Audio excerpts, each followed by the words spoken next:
वज़ीर आज़म शहबाज शरीफ ने सीनियर सहाफ़ी अरशद शरीफ की मौत के हक़ाइक़ जानने के लिए चीफ जस्टिस उमर अता बंदियाल को खत लिख दिया है। खत में जुडिशल कमीशन बनाने की इस्तदा कर दी है।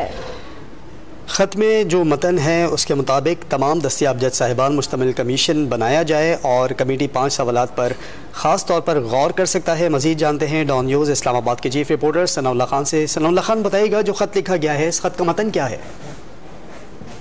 देखिए, वो खत तो जारी नहीं किया गया, लेकिन वज़ीर दाखिला ने तस्दीक किया कि वज़ीर आज़म ने आज खत लिख दिया है और उस खत में ये कहा गया है चीफ जस्टिस ऑफ पाकिस्तान से दरख्वास्त की गई है कि वो जितने भी दस्तियाब सुप्रीम कोर्ट के जज हैं उन पर मुश्तमिल ये कमीशन बनाए और 5 टीआरओज भी दिए हैं, जिसमें कहा गया कि ये भी देखा जाए कि उन्हें मुल्क छोड़कर क्यों जाना पड़ा, दुबई से वो कीनिया क्यों गए और वहाँ के जो हालात थे वो सारी चीजें देखनी पड़ेंगी। और उसमें और दरख्वास्त की गई है, ये भी कहा गया है कि अगर अरशद शरीफ मरहूम की वालदा के हवाले से भी जो उनके खदशात हैं वो भी उस खत में जिक्र किया गया है। और ये भी जिक्र किया गया है कि हुकूमत ने भी एक कमीशन बनाया था जिसको बाद में उनकी वालदा के इतराज के बाद और उस जज की तरफ से इनकार करने के बाद वो खत्म हो गया और नया कमीशन बनाने की दरख्वास्त की गई है। जी सनाउल्लाह खान, बहुत शुक्रिया आपका।